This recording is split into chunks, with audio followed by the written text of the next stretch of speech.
Velocity 1 is the speed at which a takeoff cannot safely be abandoned. The point of no return. Raymond now is waiting, is anticipating now Thane to call out 119 knots, which is V2. At 119 knots, the plane can become airborne. But something goes wrong. They suddenly lose speed. Christ, we're not going to make it!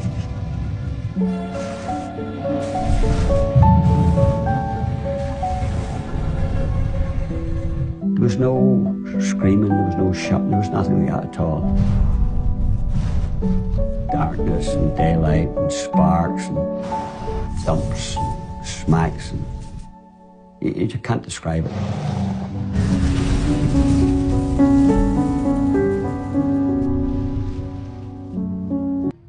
In March 1969, good news. 11 years after the crash, Finally, the British government formally clears James Thane.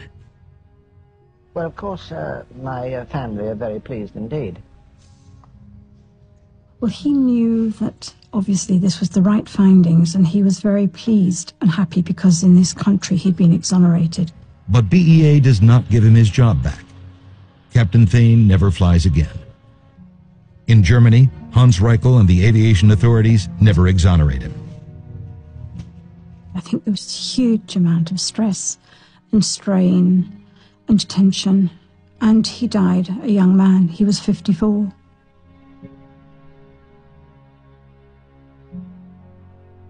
At Munich, there were 23 victims, and Captain Thane was the 24th.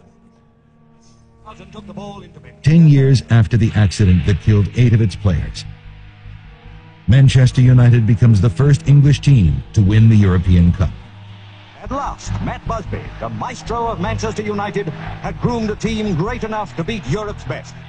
A cup they might have won in 1958, if not for an aviation disaster that devastated the finest team of players Britain had ever assembled.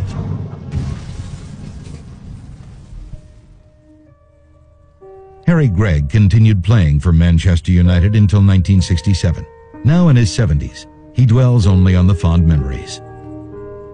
I don't think about the accident. I think about what I was part of. A team of wonderful young, spirited players, great journalists, great staff. Everything was good about it. Captain Thane's legacy is modern aviation's improved understanding of the deadly effects of slush. The problem is tackled now, and I would suggest it was probably a direct result of the Munich accident. Airport authorities approached the problem very, very differently.